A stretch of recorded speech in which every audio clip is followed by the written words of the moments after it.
So there was a time when France banned a vegetable simply because they thought it caused leprosy. I don't mean they said we don't recommend it, not that they just discouraged it. They made it illegal to eat or plant. You might be saying, why? I'm going to tell you why. It's because potatoes didn't have seeds. They looked gnarly. Potatoes aren't mentioned in the Bible, so this must be cursed. This is the story of how our entire nation was terrified of the potatoes, and one man spent his entire life, and I do mean basically his entire life, convincing people that eating a dirt vegetable wouldn't destroy their skin and kill them. God, this story is something else. And the marketing campaign that he used was completely unhinged. He got celebrity endorsements, royal fashion statements. He planted gardens with armed guards. That's a very interesting part. And the legacy was so strong, people still leave potatoes on his grave 200 years after his death. Ain't that crazy?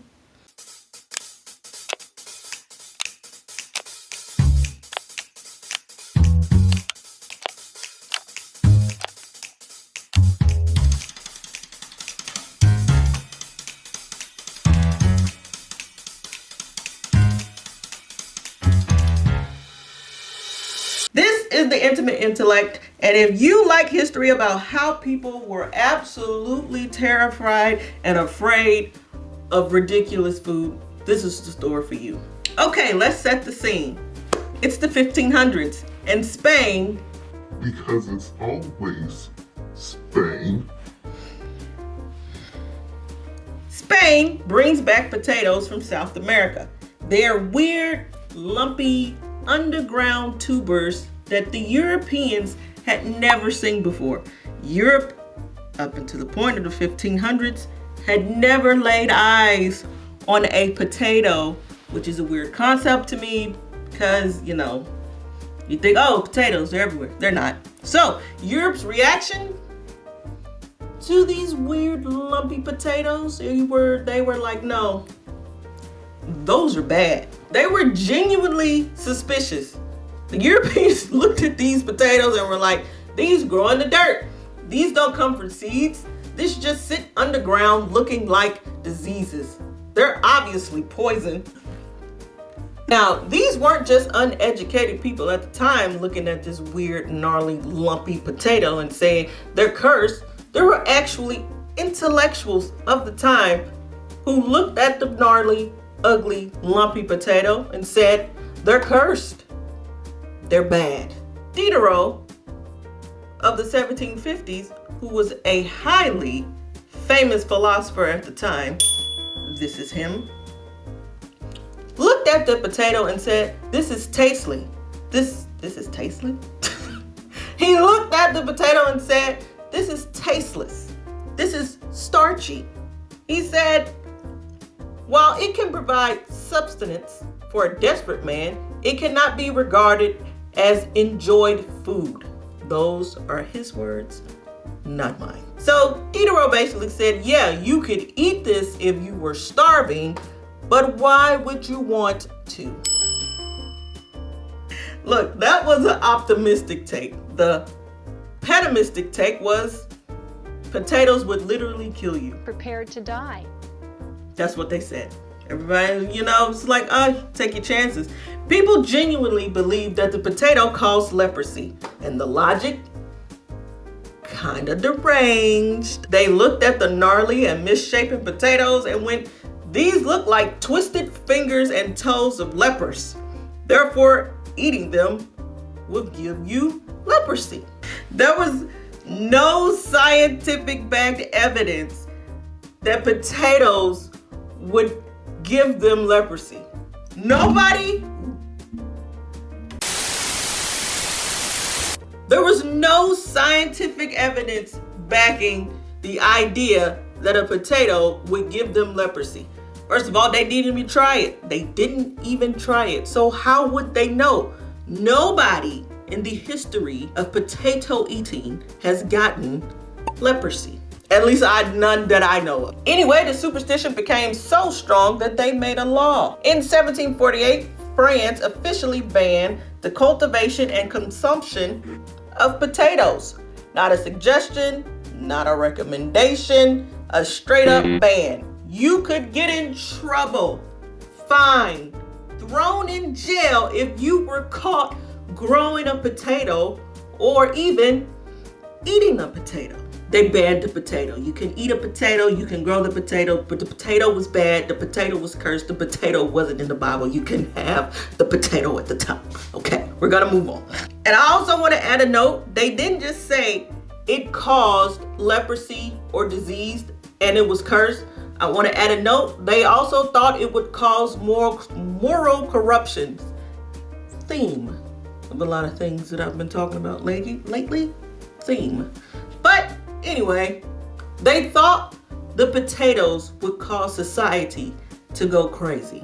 Moral corruption from potatoes. Oh my goodness. There was also religious objectification.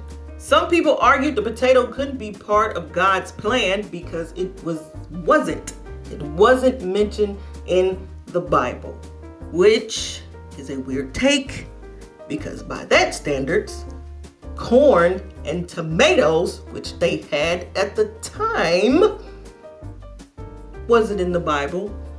And mostly a lot of food from the Americas at the time wasn't mentioned in the Bible. You want a list of things that were mentioned in the Bible? Here it is.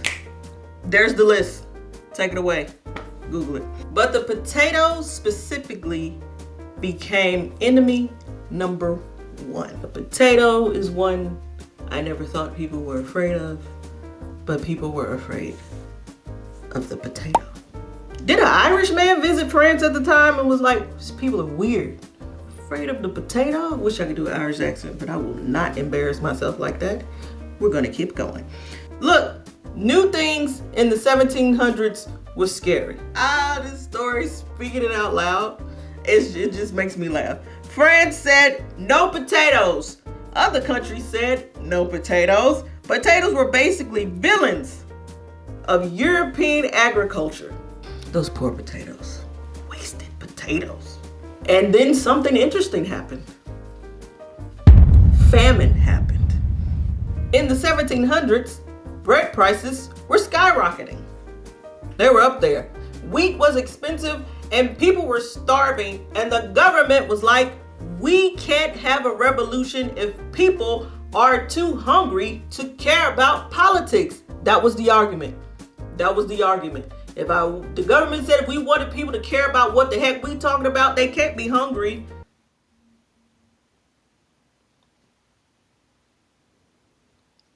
Moving on.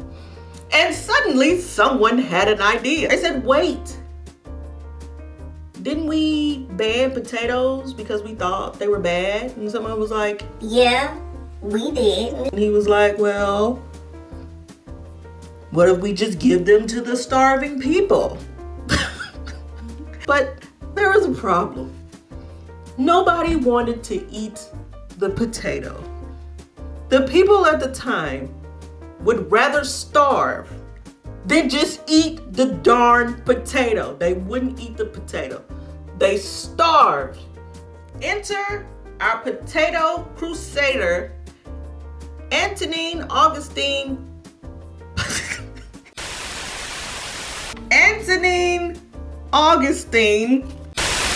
Parmentier. I knew that. Enter our potato crusader himself, Antoine-Augustin Parmentier. Give him a round of applause because this man is the man who saved the potato. Antoine-Augustin Parmentier, I like his name, was a French pharmacist and organist. And his entire life, and I mean his entire life, which I've already said, his entire life was dedicated to convincing people that potatoes are not bad for you. They won't cause leprosy, they won't cause disease, and they're not cursed. But his obsession with the potato didn't even start out in the best way. During the 7 Years' War in the 1750s, Parmentier was captured by Persians and thrown into a prison. And what did the Prussians feed him? You got it right. Ding, ding, ding. Potatoes. This lovely vegetable. They fed him potatoes. And he had potatoes for years. That was the only thing they fed him for the longest time was potatoes. And here's the thing. Obviously, Mr. Parmentier didn't die. He didn't get leprosy. He didn't get a disease. He wasn't cursed. He lived. He lived. He's alive.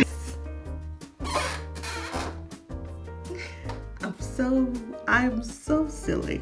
In fact, he was healthy. There was nothing wrong with him. The man came out from years of this Persian prison having nothing but potatoes, and he was by God healthy. And when he got out, you know what he said? You know what? This vegetable is actually really good, and I'm going to spend the rest of my life proving it to everybody. First, he tried with science, which we know in the 1700s, people were more on the lines of, God.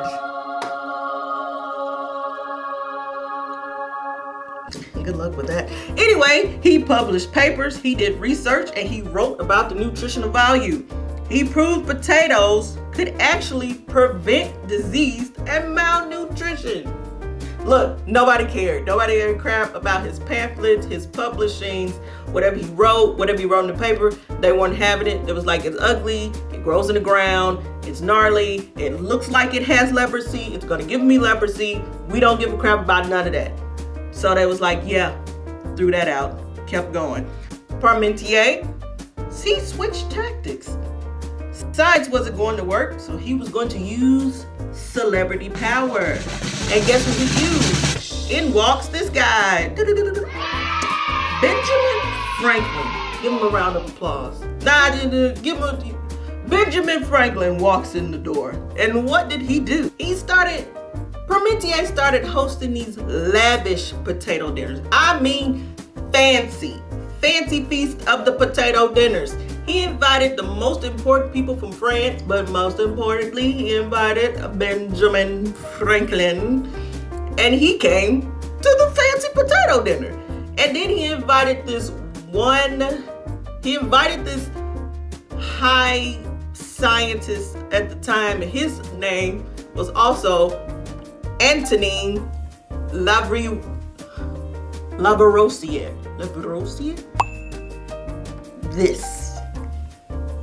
That is his last name. And like I said, he was one of the most powerful scientists in history. And he came to eat potatoes.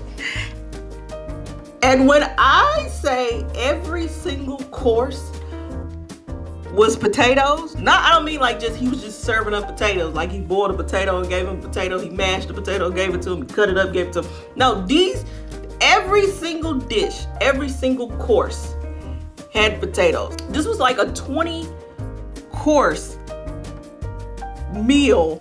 He had potato side dishes, he had potato bread, potato everything. And these weren't poor people dishes, okay? So he had a little cheddar in his bank. Probably threw some cheese on those potatoes too, which would get me on his side greatly. Like I was saying, these weren't just poor people dishes. These were elegant, sophisticated meals that he served to the most influential people in France. And the message was clear. If Benjamin Franklin was liking these potatoes must be worth eating. Parmentier knew Benjamin Franklin couldn't convince everyone in France at the time that the potato was worth eating. So where did he go? I want to ask you, if it was the 1700s, you were trying to start a trend, you were trying to get people to do things, where do you go? Whom do you ask? Who do you ask to help me start this trend for the people. You go to royalty, duh, of course, where else do you go? And you know what Parmentier did? He created a bouquet of potato flowers. And potato flowers are actually pretty, they're delicate, and they're purple. Purple means royalty. He gave them to King Louis XVI, and he gave them to Queen Marie Antoinette. And here's where Mr. Parmentier was genius. The king and queen actually wore them. Told you, when you start a trend, you know who you gotta go to. You gotta go to the top. And that's where he went. So the king and queen started wearing these beautiful potato flowers, and they wore them in their hair, they wore them on their clothes, and suddenly the potato flower in your hair was fashionable. It was royal approved. And people were like, if the king of France thinks potatoes are cool, then maybe potatoes are cool. Things have not changed. That's what I read from the story. Things have not changed. We're gonna keep going. But even then, that wasn't enough for some people. In 1781, King Louis XVI gave Parmentier a plot of land in Sablon. I hope to God I'm pronouncing that right. In Sablon, right outside of Paris. And Parmentier turned the field into a potato field. He hired armed guards during the day. This is the genius part. Listen to me. During the day, he hired armed guards to watch over this potato field. They looked intimidating. They made sure nobody stole the potatoes during the day. You hear that part? During the day. So what happened at night? This man was a genius. He was smart. He knew what he was doing. At night, he sent the guards away. His logic was brilliant. He said, if there are armed guards protecting something, people are going to assume it's valuable. And if it's valuable, people are going to want to steal it. So they'll sneak in at night and steal the potatoes. And guess what? It worked. Woo! Give them a round of applause. It worked. People started stealing the potatoes from the field at night because they thought they were valuable. People started taking these potatoes and started planting them all around France. I mean, all around France. Now, all of a sudden, a lot of people in France have potato gardens. Why? Because they thought the potatoes were valuable, which they were. You were in a famine. You were starving. People were dying.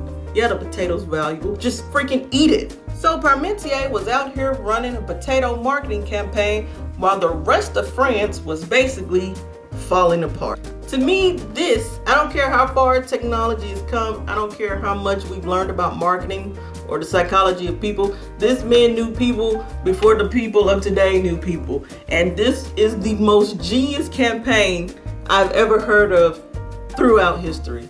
Smart, the man's a genius. I gotta give him his dues. In the late 1780s, the French Revolution is about to happen. The people were hungry, the bread was expensive, and government was unstable. Everything was absolute chaos. During this time, our man Parmentier was marketing potatoes.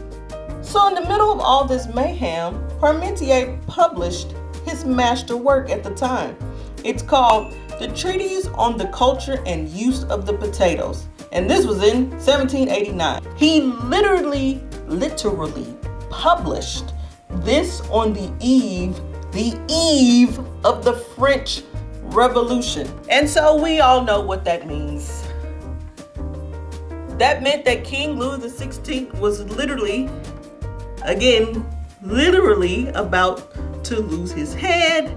But before he did lose his head, he praised Parmentier.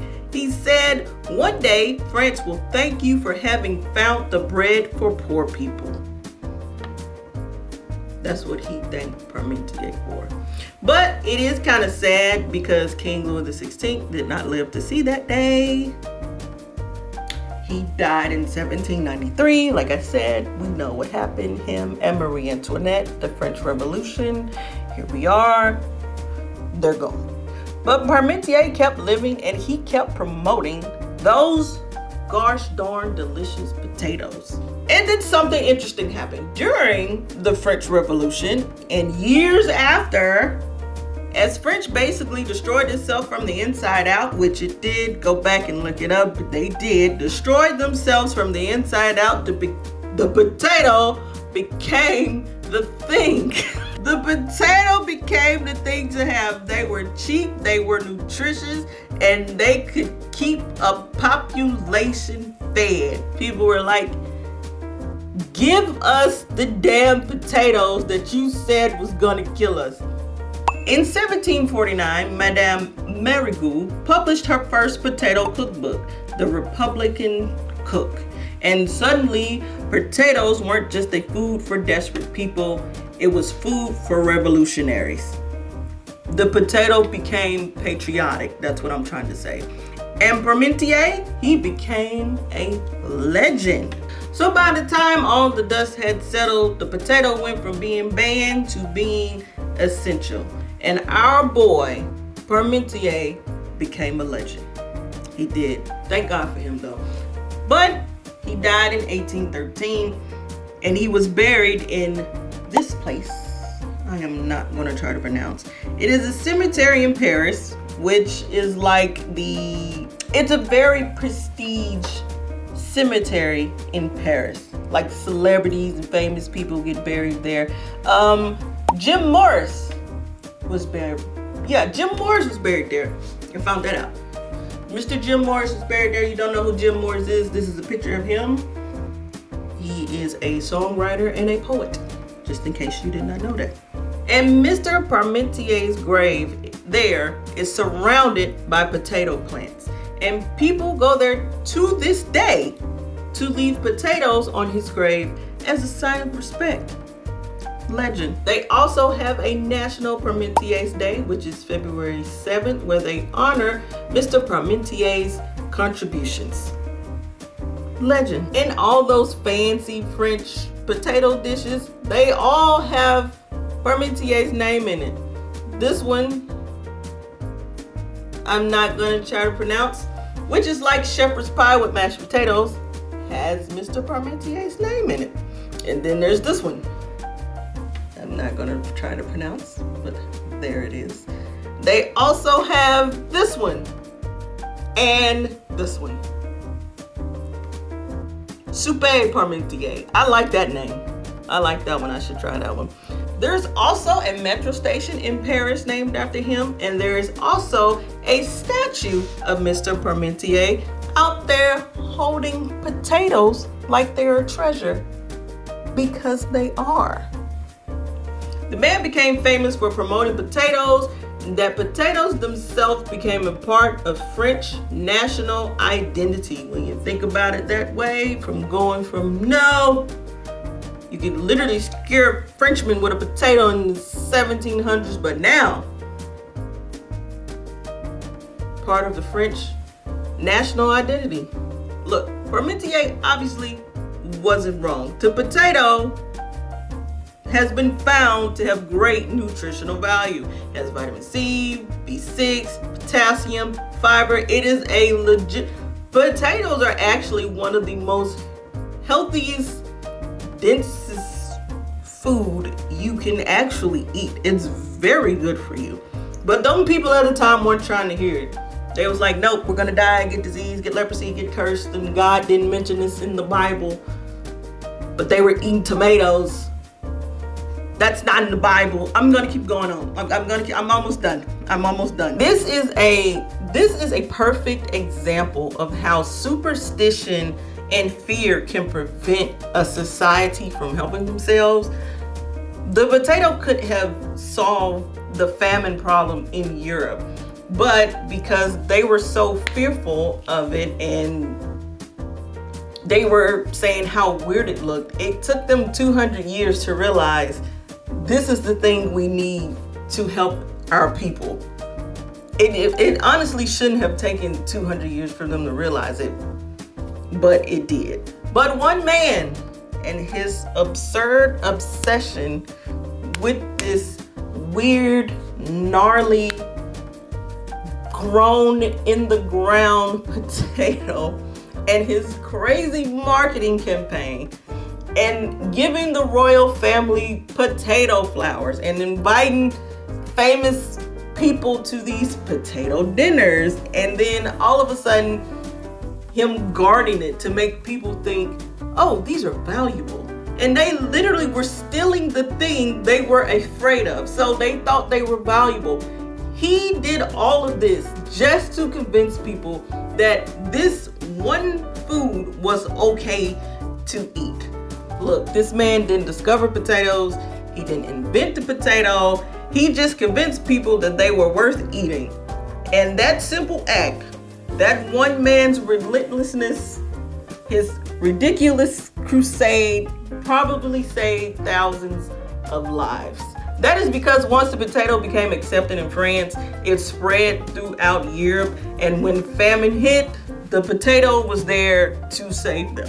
And that, my dear friends, is how the potato went from being banned to becoming one of the most essential foods throughout history. I mean, today, people say the potato is one of the easiest, most simplest things you can grow, and one of the easiest, most simplest, and most valuable thing you can have and eat. Like if a famine hit now, potatoes are the one thing that would still keep us going. They are so, you can leave a potato and neglect it. They don't want much. They don't need much. Just say, hey, throw me in the dirt. I'm fine. I'm good. Which to me is kind of God's way of saying, hey, you guys get hungry. Here's something you guys can have until the rest of the food gets here. If you enjoyed this ridiculous and historical moment, please like and subscribe to The Intimate Intellect, because I have more historical, dark, chaotic, and genuinely bizarre history stories that I'm just going to keep telling. And there are plenty.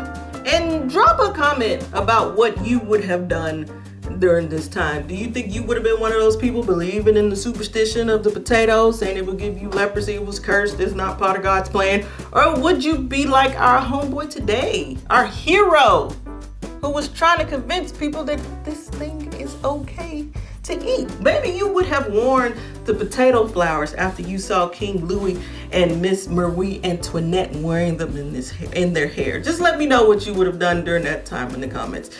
And thank you again so much for watching. And remember, stay curious, stay skeptical. And sometimes the most important changes in history come from someone being absolutely obsessed with something stupid. I probably could have wrote that different.